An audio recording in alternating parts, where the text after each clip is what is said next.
So wonderful to see a full house. Good evening. I'm Polly Trottenberg. I am the new dean of NYU Wagner, and I am delighted to welcome you all to this year's Henry Hart Rice Urban Policy Forum, which I think a lot of you know has been one of Wagner's most important and beloved events now for over a quarter century. And we're particularly excited to host some of you who haven't been here yet to our beautiful new building right here in Union Square. Let me first thank the Rice family, and we're honored to have several of the family members here tonight, even Tim, Edward, and Nancy, Nate, and I know there are others, so I don't have everyone's name, but thank you all. You all have been, over the years, I know, wise, collaborative, and generous supporters and partners of this school, and we're especially grateful for your support of this forum, which over the years has had a lot of distinguished leaders in urban planning, architecture, government, economics, and media, just to name a few. We'll hear from another distinguished leader tonight. And we are grateful for the Henry Hart Rice Professorship, held by the one and only Mitchell Moss.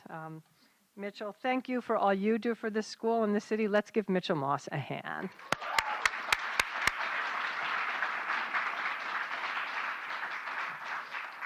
I just want to note we're also really grateful for the Henry Hart Rice Urban Studies Fellowship, which is currently held by Taylor Palmer. Taylor, where are you? Hello, Taylor. Who is here tonight. She's joined by some previous Rice Fellows, all of whom are doing amazing work. Rice family, thank you especially for supporting those fellows. As I've come into Wagner, one of my highest priorities right now has been finding financial support for students who want to pursue public service careers at a time when our civil society and our country and our democracy so need them. So the impact of that support, I think, is particularly tremendous and life-changing. Let us now give the Rice family a hand.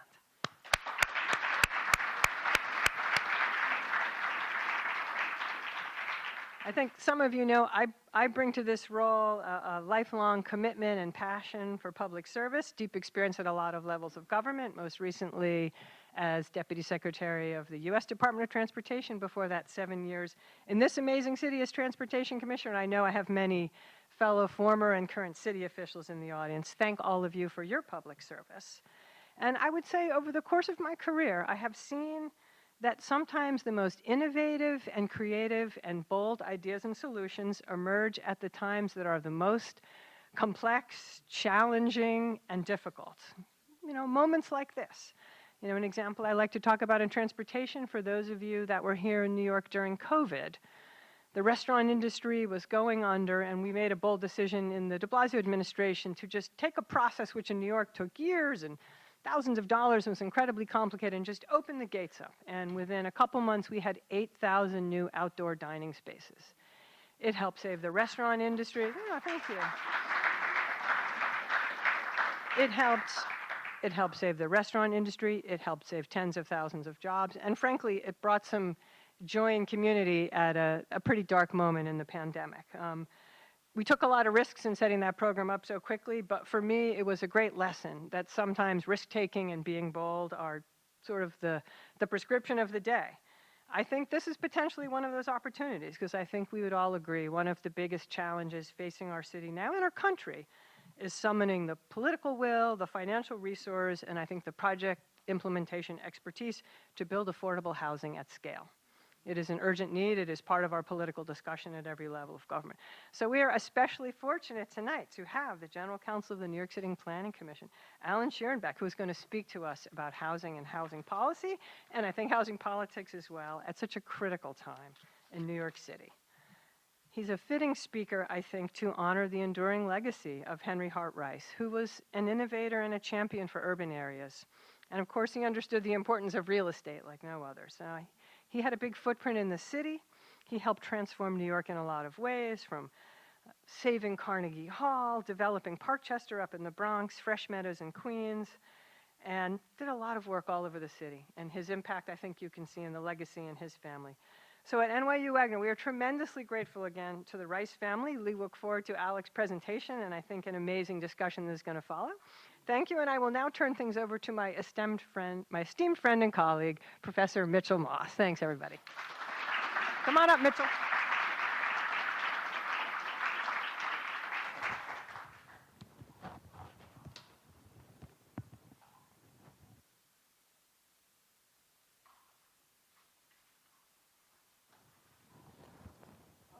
I'm testing the equipment out Let me say, first of all, I want to thank Polly for the kind words. I also want to point out that these are very tough times for higher education.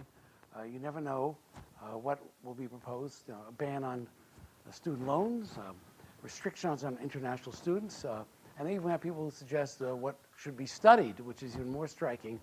And this is a time when the presidents of universities, their job is really to handle the litigation. It's the deans who are the intellectual leaders, and NYU could not have been wiser than picking someone like Polly Trottenberg to be the dean of the Wagner School. I want to say a couple words. This building you're in is a landmark building. It was designated in 2008. I don't know if Bob Tierney, the chairman of Landmarks, who was that time, but you should be aware it is an example of what is known as mid-century, a low-rise office building in Manhattan, which is very rare. And we're very fortunate it was made into a landmark. Otherwise, it might be affordable housing or luxury housing, or maybe a Ferragamo boutique. But what I think is important is that what makes the building different than other higher education buildings is that it's devoted to learning. Universities build sports arenas, they build theaters, they build these luxury dorms, they even have yoga studios. This is devoted to students and faculty learning. Around us are a dozen classrooms, so we have offices and conference rooms for students and faculty. And it's rare that you find learning at the center of any new university building. This is that one. And so I want to really let you know that we're pleased that this first Rice Forum would be here, and it's because of the Rice family's support that we're able to reinforce the value of learning, which is face-to-face education. And I assure you that tonight you're here as a vote of confidence that there's something you get by listening and learning face-to-face that you don't get on YouTube. At least I hope you don't. Now, one other point I want to make is, I want to be very quick because we have a great speaker. Why do we have Alec Schierenbeck? Let me say this. We did not pick him because he went to Stuyvesant High School, a product of our gifted and talented program. We did not pick him because he went to Grinnell College, one of my favorite colleges, an oasis in Iowa. We did not pick him because he is a graduate of Stanford Law. And we didn't pick him because he was a former clerk to a Supreme Court justice. We picked him because, like so many of you, he decided he wanted to do something in New York. And what makes New York different than other cities is not who the mayor is, it's the professionals who are devoted to making the city a great place to live and to work. And I want to make this very clear. He could have had a 7-figure job defending the President of the United States, but he didn't. He chose to come here. And I think you should be aware that that's what is important. He believes that you can do more in New York as a professional working in the public sector than anywhere else. And I want to point out, I don't want to offend anyone, but if you go and work in the House of Representatives as a minority member, the staff's job is giving out passes to the visitor gallery because the minority members of the House have almost no authority given the rules there. It's not like the Senate. And so Alec came to New York. He worked for the deputy mayor for economic development. Then he was appointed chairman of the Charter Revision Commission. And I have to give 2 minutes on this. The Charter Revision Commission is going to be on the ballot in November. And Alec did such a good job that he motivated the city council to violate the law of the state of New York. They are electioneering, using taxpayer funds for election purposes. I think this is a violation of the state constitution. If you're in Washington, I turn it to the Justice Department, and they would say it's fraud. But what you should know is that this charter is potentially going to do more than any single rezoning could ever do to allow the physical development to proceed in New York, and he'll talk about that. But I wanted to make sure that I gave a commercial message on behalf of this because I knew that he would be taking the high road, and I could at least alert you to the importance here. So without any further conversation, I want to let you know it's a real privilege to have Alec Schierenbeck as our Rice Speaker. Alec?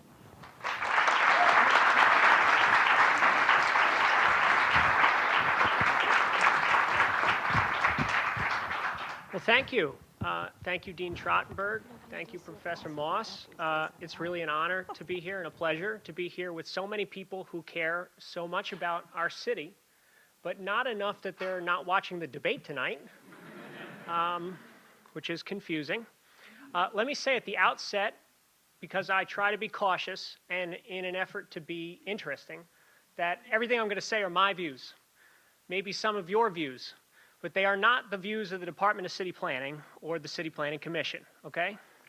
Now, 16 years ago this month, city leaders toasted what Mayor Bloomberg called a remarkable milestone: the Carroll Gardens rezoning, which imposed new limits on housing development in that very charming row house neighborhood. It passed the City Council unanimously, supported by the local community board, and then Councilmember Bill de Blasio. It went through without controversy. At the hearing before the City Planning Commission, not a single person testified against the proposal. Over the next 10 years, that rezoned area saw a 78% drop in housing production. It saw a 95% drop in the amount of affordable housing production, so that just 2 units were created. But at the time, the Carroll Gardens rezoning was completely routine. What made it a remarkable milestone was that it marked the 100th such rezoning of the Bloomberg administration, the vast majority of which were expressly designed to curb housing development. When it comes to development, the Bloomberg administration is rightly remembered for ambitious and often controversial development efforts in Midtown, on the Williamsburg waterfront, downtown after 9/11. But alongside those campaigns was another, a great downzoning across the 5 boroughs that reflected a virtual political consensus at the time that new housing was having a ruinous effect on our neighborhoods. Just 15 years later, in 2024, New York City passed City of Yes for Housing Opportunity. It's a citywide proposal to add just a little bit more housing in every neighborhood, especially the kind of modest, multifamily housing that those downzonings were designed to prohibit. Securing City of Yes was difficult. It passed through the council by just a handful of votes. But that suggests we've experienced an important change in attitudes around housing production in a very short amount of time. It now appears that an effort to undo decades of rules that curb housing production has begun in earnest. And whether that continues may be one of the most important questions facing local government today. Not because, or not only because, housing costs are the biggest line in New Yorkers' budgets, not only because it drives pain and displacement and homelessness, not just because it's threatening New York City's status as a place where working families can live, but because housing costs, unlike so many other things that are menacing New York and New Yorkers, are within our local capacity to solve. Tonight, I want to frame up how we got here and the formidable challenge of getting out. We're here because New York spent 50 years making it harder to build housing, public and private, big and small, and there are many accounts of why. But I've come to think that at bottom, it reflected skepticism about the future of New York City, about the capacity of New York City government, and about the value of urban life itself. Now, in more recent years, we've obviously seen a change in the attractiveness of life in New York and in cities like it. But alongside that, slowly and haltingly, may be a recognition that the housing shortage is at the core of our housing affordability crisis and that building more housing is an important part of the solution. The trouble is translating that shift into action because this emerging consensus is laboring within systems that were designed in that prior era, that were purpose-built to prevent housing from happening. So to deliver results, we need to translate that cultural change into structural change, which will require maintaining and strengthening that still fragile consensus so that it lasts long enough to rewire the institutions that determine whether we can act. That challenge is daunting, but few things feel more important at this moment. You know, there was a time when New York planned for and built housing that was naturally affordable to New York, to the city's middle class, and at a clip unrivaled ever since. In just a few short decades at the turn of the 20th century, as we all know, the city built the skyscrapers and brownstones and apartment houses that define New York and its neighborhoods. In the 1920s alone, the city built 729,000 housing units. That's more housing than was built in the entire period between 1970 and 2020. the workhorse of that production was the modest multifamily apartment building, especially the 6-story apartment building, which continues to personify so many out-of-borough neighborhoods and remains a bastion of affordability from co-ops to rent-stabilized buildings. By the late 1950s, however, it seemed to the sophisticated planner that New York's biggest problem was that there was too much of it. Too many people, too much density, too few gardens, too many cars, too little parking. And you can understand why they thought that way. By that time, across America, the suburb was ascendant. Middle-class families, they wanted to live in new single-family homes with creature comforts unachievable in the city. And New York's planning leadership looked upon those trends and predicted that New York City's days of growing were over. To retain a middle class and its tax base, to save New York from the suburbs, we should become more like them. Their plans became a reality in 1961 with the city's 1961 zoning resolution. Overnight, that measure reduced the city's capacity for residential growth by 80%. The 6-story apartment building was banned in much of the city. And in its place, much of the city would allow only 1- and 2-family homes. In the years that followed, rising crime, racial strife, white flight, and the fiscal crisis only darkened New York's view of itself. As jobs and residents left, services were slashed, quality of life worsened. Even as private housing growth slowed, the government tried to lead an ambitious state-led housing development program. But by the 70s, state-led affordable housing was viewed by many New Yorkers as code for integration and imposing urban ills on the city's remaining middle-class enclaves. In predominantly white and middle-class Forest Hills, for example, when John Lindsay wanted to build 800 units of low-income housing on a vacant lot, the neighborhood revolted. Locals went so far as to throw flaming torches into the construction site. Then Congressman Ed Koch was not alone in expressing his sympathy for the locals. Quote, "I don't blame them for protesting. These people moved out of the slums because of fear, and they worked all their lives to do it. This project would turn into a slum in no time."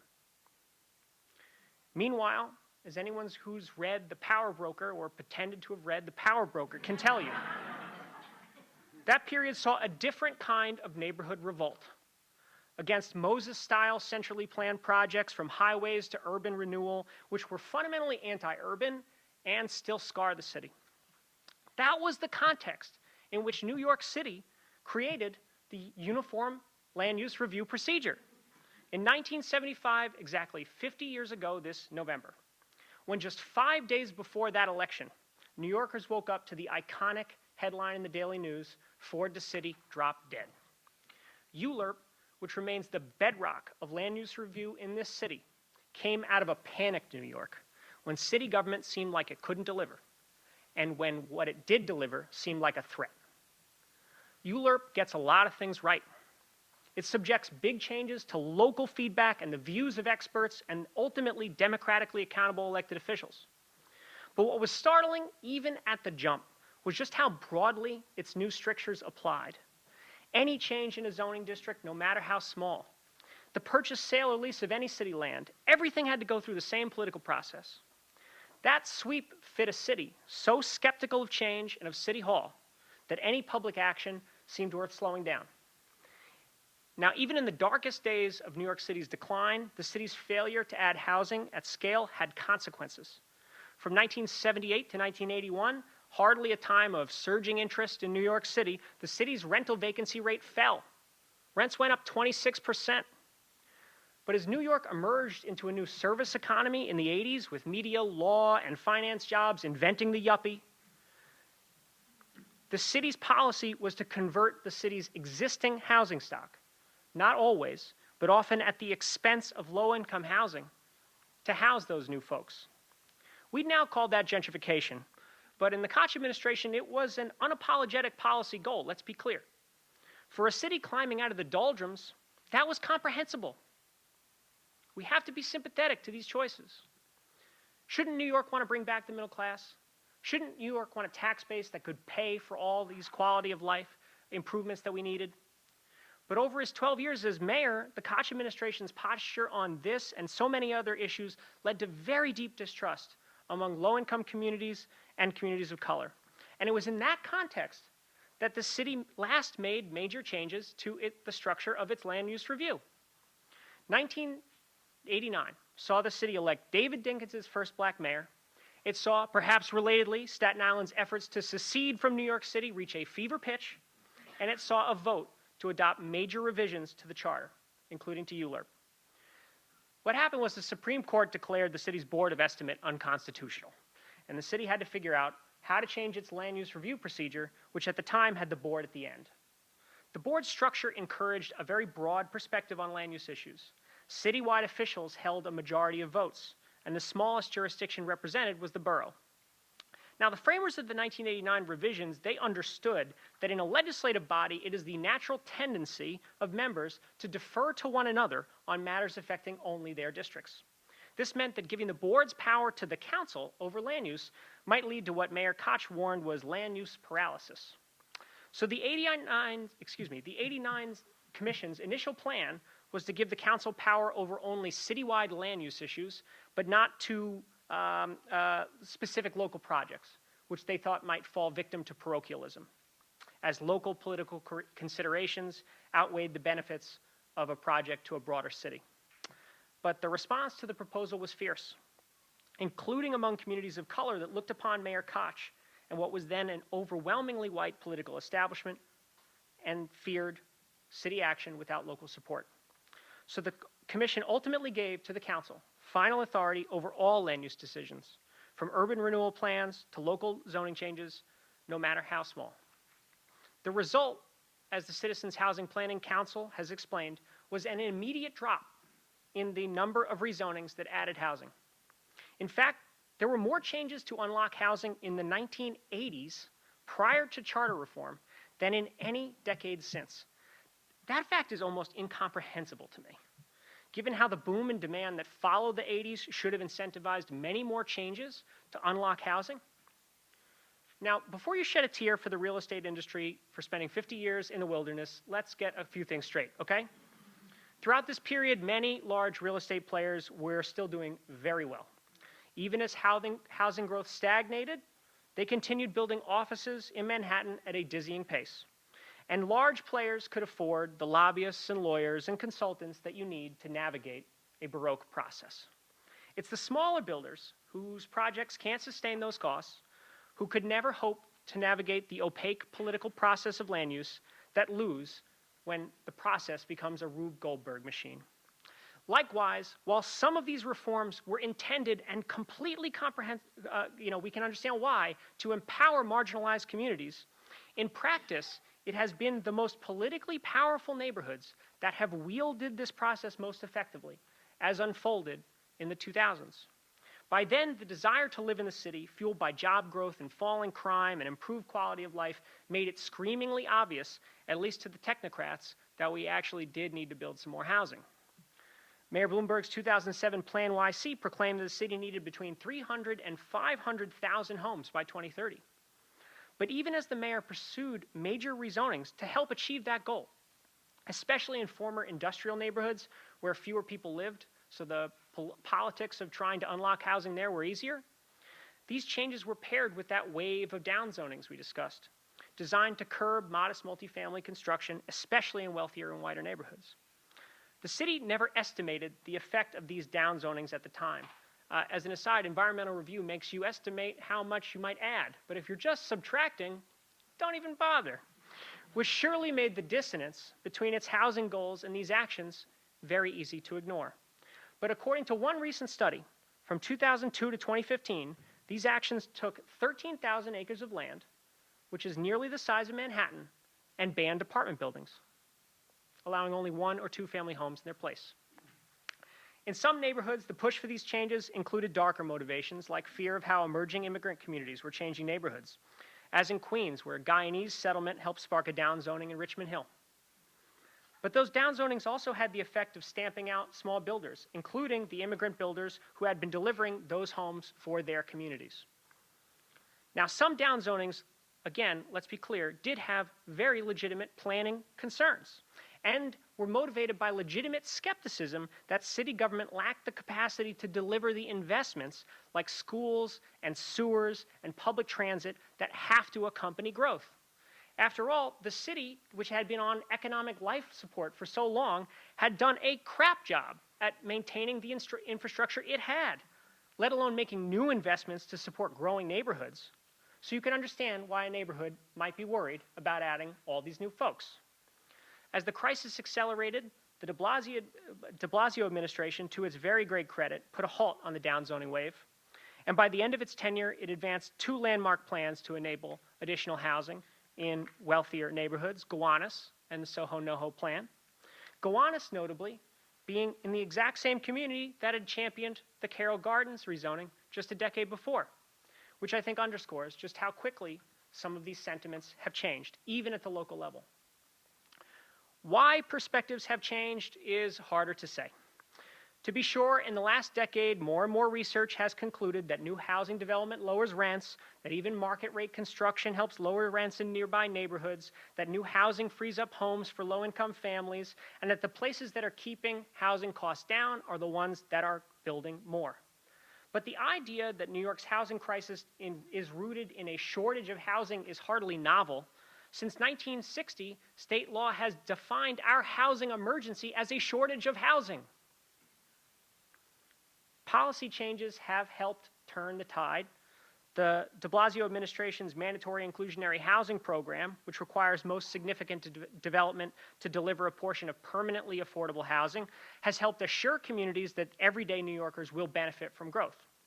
And while prior to 2019, many reasonably feared that new development would lead to the loss of rent-stabilized apartments and undermine the city's affordability goals, state reforms have significantly curbed the ability of rent-stabilized units to exit the program, meaning rezonings are delivering new rent-stabilized units without the loss of existing ones. All these factors are important, but I think the change has less to do with why costs are going up and more to do with who is paying the price. Because the housing shortage has always harmed low-income New Yorkers and them the most. But the crisis is now so dire that even middle-class and affluent New Yorkers are feeling the pain. And as the last half century of policy has made clear, those are interests our land use system very much wants to serve. So now we have a broadly shared material interest in creating new housing. That is the fundamental element of a lasting pro-housing coalition. And we need that lasting commitment. Because even if today we have a growing consensus that we need more housing, we're still working within those systems that were built in the last 50 years, that were designed to make us so hard, which responded to very different challenges and political imperatives, and which make actions to build housing run through a gauntlet. That means that even if today the majority of New Yorkers want to see more housing built, our system frustrates our ability to turn that will into action. Even when the city itself wants to build 100% affordable housing on city-owned land, we require multiple rounds of public review, each with its own obstacles. Our charter imposes the same public review process for a 3-story apartment building as Hudson Yards.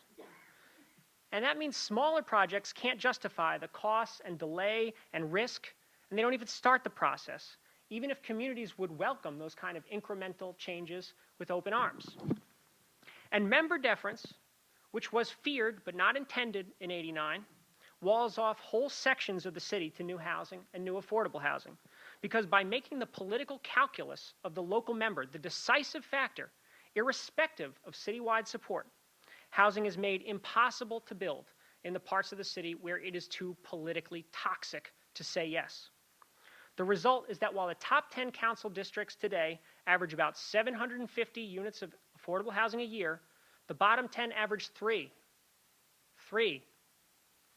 Now, many of these structural reforms are the focus of the Charter Revision Commission's proposals, which are on the ballot this November. Please flip your ballot. By providing for faster, simpler, and less political process for targeted categories of housing, affordable housing, modest housing, these reforms aim to preserve what's working in ULURP while changing the things that are broken. But win or lose, the need for structural reform goes well beyond those changes. Perhaps the toughest issue of all concerns not New York City, but our lovely neighbors. Outside the 5 boroughs, New York State law gives localities unfettered power to ban housing. Many communities on Long Island and Westchester with fabulous transit and schools are allowed to contribute nothing to our regional housing need. Getting New York to do what New Jersey and Connecticut and Massachusetts and California, virtually all of our peers do, which is ensure localities have to allow some amount of multifamily housing, will be a years-long struggle. But New York City cannot solve a regional housing crisis on its own, and it shouldn't have to. The list goes on, from environmental review to building and construction codes to policies that make it impossible for families lucky enough to win a voucher to actually use the voucher. Together, this work is a generational project. A few years of focus aren't going to do it. And while the breadth of the coalition that will benefit from new housing means success is possible, sustaining that support is far from guaranteed. For one thing, while poll after poll shows New Yorkers agree we need more housing, they also reveal continued public skepticism about market rate housing. Now, of course, the evidence is piling up, and experts agree we need more housing of every kind: market, affordable, supportive, senior, you name it. But these New Yorkers have a point we cannot lose sight of. Because in a housing market where landlords have extraordinary leverage, New Yorkers know that tenant protections are the only thing keeping so many of them in their homes. And New Yorkers appreciate that the public sector must deliver housing, like deeply affordable housing and public housing and social housing, that the private sector will never, never. And even where zoning itself is concerned, our project is not to blindly allow the market to deliver whatever it will, but to craft the market, to use the power of government to reshape how the housing market functions, to harness the market to advance social goals. Crafting the market requires you to understand the market. Skepticism of the market is not a license to deny economic reality, but if you understand it, you can bend it to serve public interest. Let me finish this way. Our history suggests how a pro-housing consensus can be built and how it can unravel.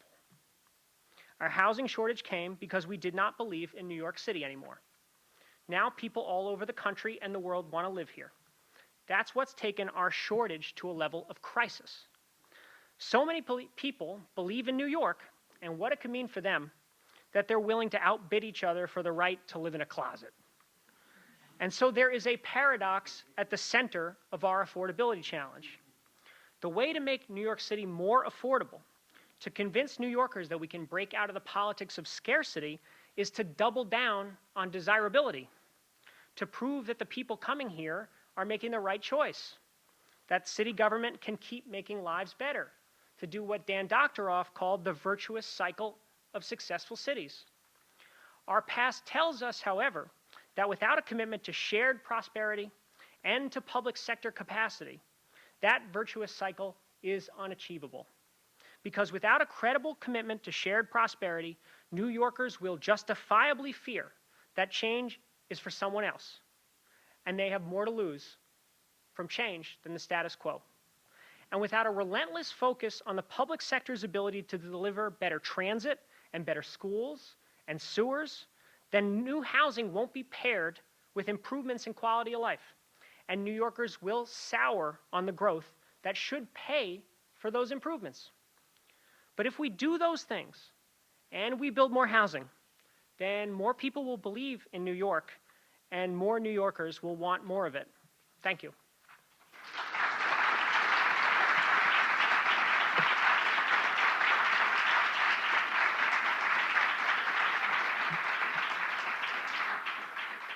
Yes.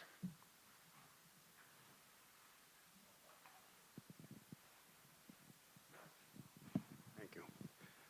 Very good talk. Thank you. I'm Michael Myers. I'm the president of the New York Civil Rights Coalition. Great. One thing that was missing in your talk, particularly in terms of New York City, race. I'm not that young, and I'm not that old, but I remember the fights that we had in New York over Starrett City. Kenneth Clark, the social psychologist of Brown v. Board of Education fame, said you need an inclusionary racial quota because blacks had to get into these houses, but you couldn't have too many blacks because the property would change over. It would become too black, and people, because there was white flight. And then I remember Mayor Koch. Whoa, do I remember Mayor Koch? He was the guy who stopped, quote unquote, low-income housing or middle-income housing on the west side of Manhattan because he thought it would become all black, and he didn't want it all black. So he converted that housing, prime, new housing, for whites in the guise of artist houses, for housing for artists. You know that history. So my question is to you, why have you skipped over the cities, the west side of Manhattan, Ed Koch's racism, and the other problems we had in terms of getting blacks into affordable housing, and not even talking about the conversions of apartment houses, rent-controlled houses, rent-stabilized houses, to co-ops, where blacks were excluded. Well, thank you. I thought I did. I'll give you this speech. You can read it again. I thought I did. But I agree with your points.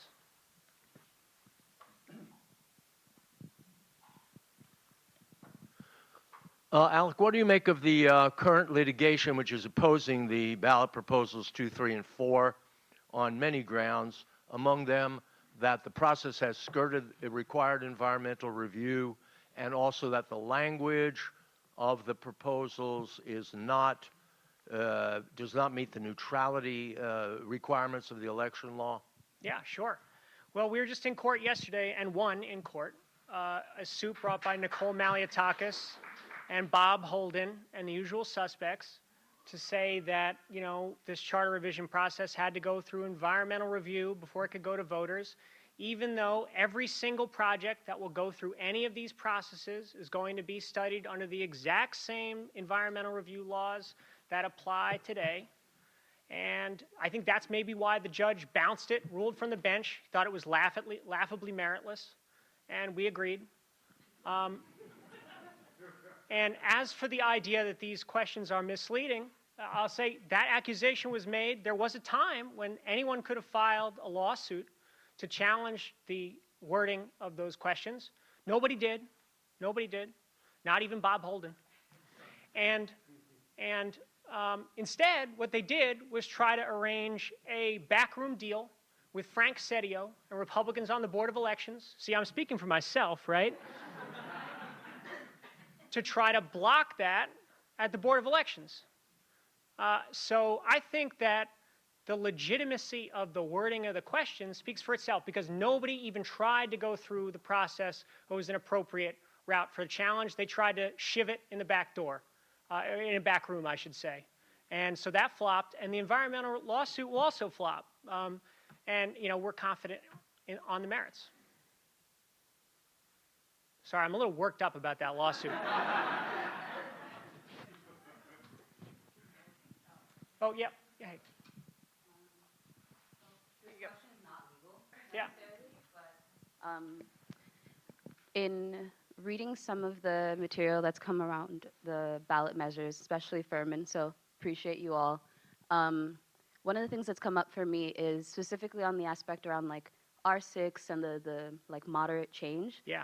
Have you had any conversations or have any thoughts on how that would interact with the subsidy programs through HPD? So specifically the one that I'm thinking about is the neighborhood or new construction program, so the infill housing one.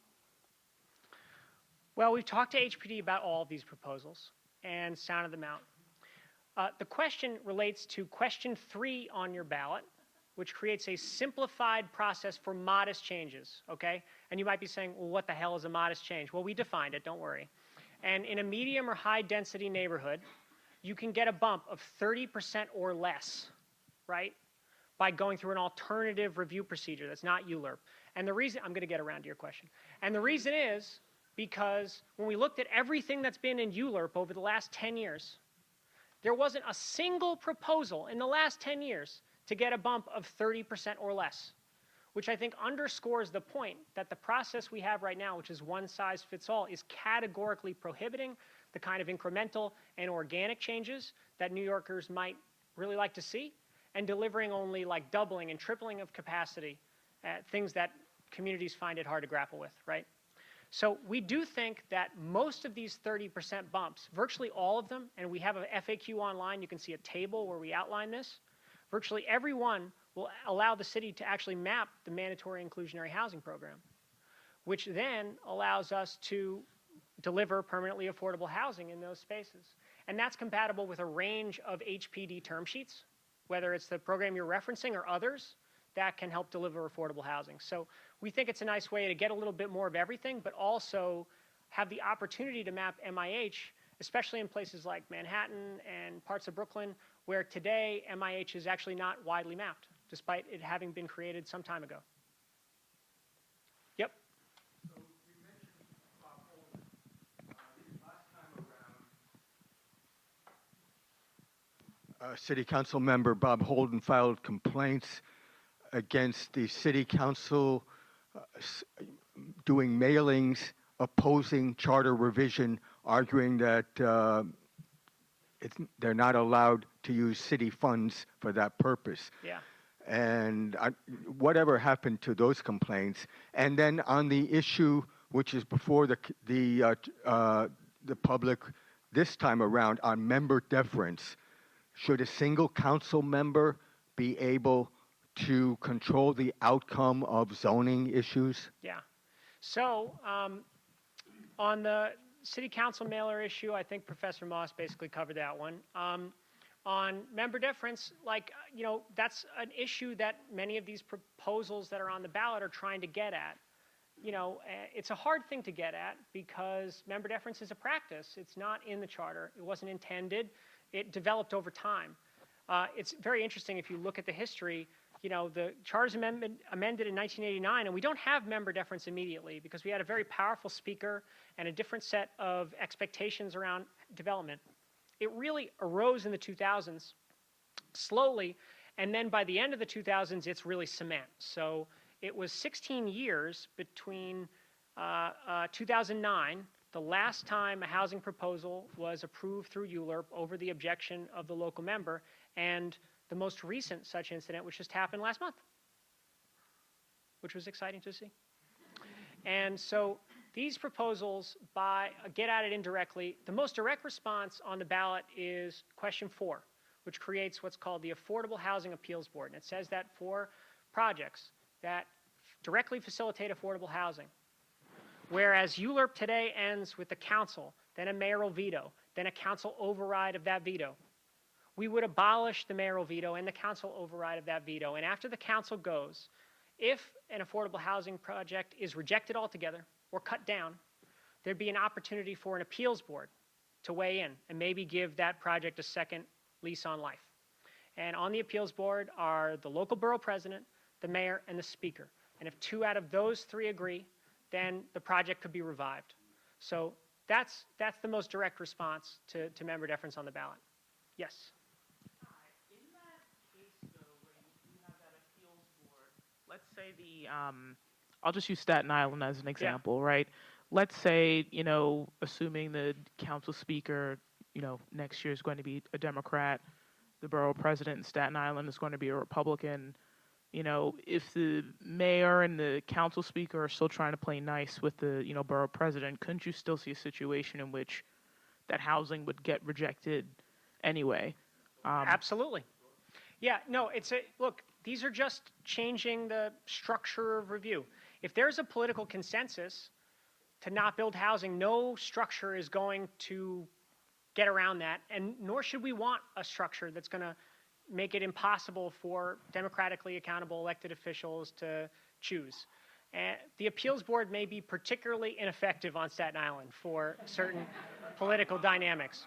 But there are other aspects of the proposal, right, like the question 3, which respects the ability to build modest housing, and in low-density areas, that's defined as stuff with a standard height of 45 feet that could unlock a kind of modest multifamily housing that Staten Island has not seen for some time. And question 2, which talks about fast-tracking affordable housing, creates a new pathway to build MIH projects in the 12 of the 59 community districts that build the least amount of affordable housing. The idea that there being, if you are an extreme outlier, if you are in the bottom 12, then we need a different route to deliver the housing that New Yorkers need. That may work on Staten Island. I've seen some people trying to project where the bottom 12 are, and there's some usual suspects on Staten Island there.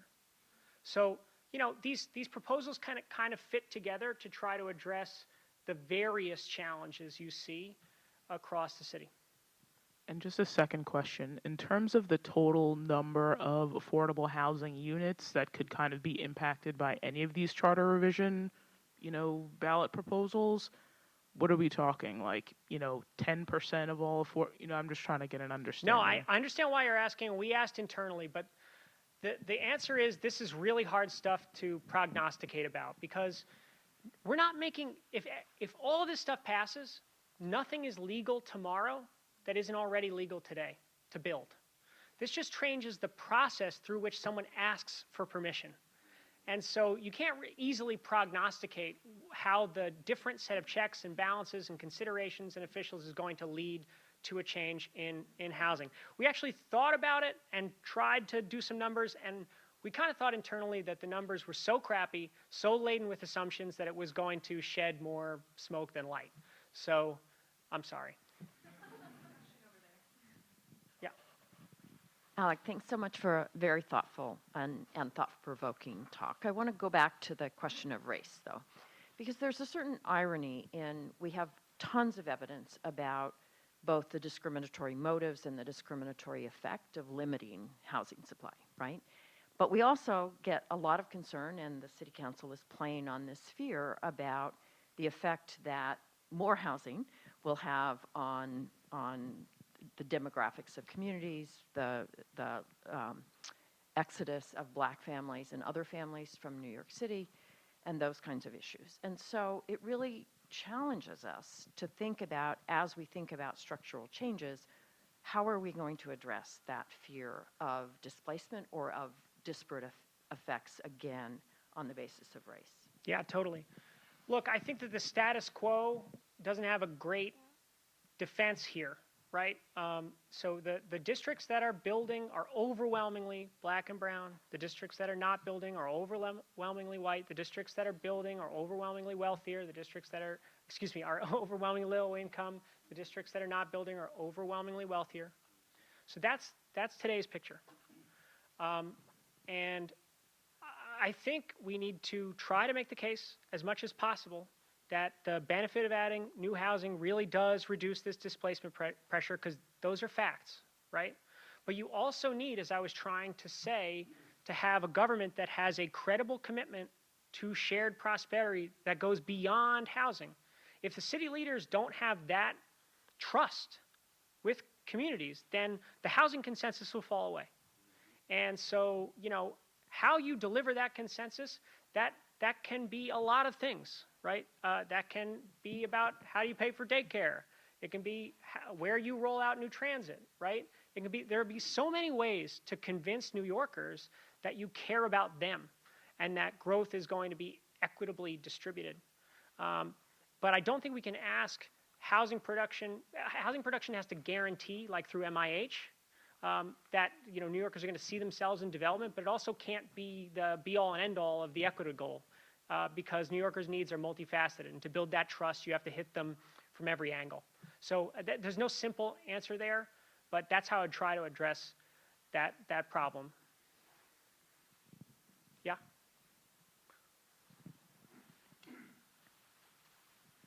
Hi, I'd like to start this off by saying that I do support the charter revision proposals, but I will say a past critique of mine of the ULURP process has been that the community board and the borough president's vote within the ULURP process is advisory, whereas the council members is actual decision, where they are actual decision makers, more or less being a safeguard in providing community-led development. And so I'm kind of curious, like, what is your perspective on this, and that taking away this member deference, it inhibits the ability for these projects to be more community-led and driven? Yeah. Well, I think that we are trying to fundamentally shift the path for approval for certain housing projects, but in particular places and in particular ways, right? So if you are 100% affordable housing with city funds, we think that citywide there should be a different path there, an easier path. Because if we spend a lot of money on process, we're not spending it on housing. And it has really serious costs to how much we get and how deeply affordable it can be. We think that if you're in the bottom 12 community districts where today you're building nothing, we're not really taking anything out of public review, right? And I challenge the idea that the Democratic consensus in any neighborhood is no affordable housing even being proposed. So there's just a gap there between the idea that like we're shaping projects and the result of nothing even entering public review. And so, you know, that is the intervention that tries to hold harmless the way the process works in most of the city for most things, while changing discrete categories of land use actions, which was our approach. The biggest exception to that is the Affordable Housing Appeals Board proposal, right? Which does change the dynamics for any application that is going to directly facilitate affordable housing. And there we thought it was appropriate to say, local views are really important. They need a full seat at the table, but it can't be the only seat at the table. That there should be a borough perspective, a democratically accountable elected official who's close but not so close that they can't say yes when there are some neighbors who are angry about the possibility of affordable housing being built. And I've been in meetings with council members about particular housing projects, and they've said, I'd love to support this thing, but I can't because the politics are too toxic. And when they say that, they're not lying. They're telling the truth. And they're not bad people, but the structure of the land use system is, we're asking for heroes, you know, and there are some heroes. But if you're looking for heroes, you're not going to build enough housing. So, yeah. Hi, thank you.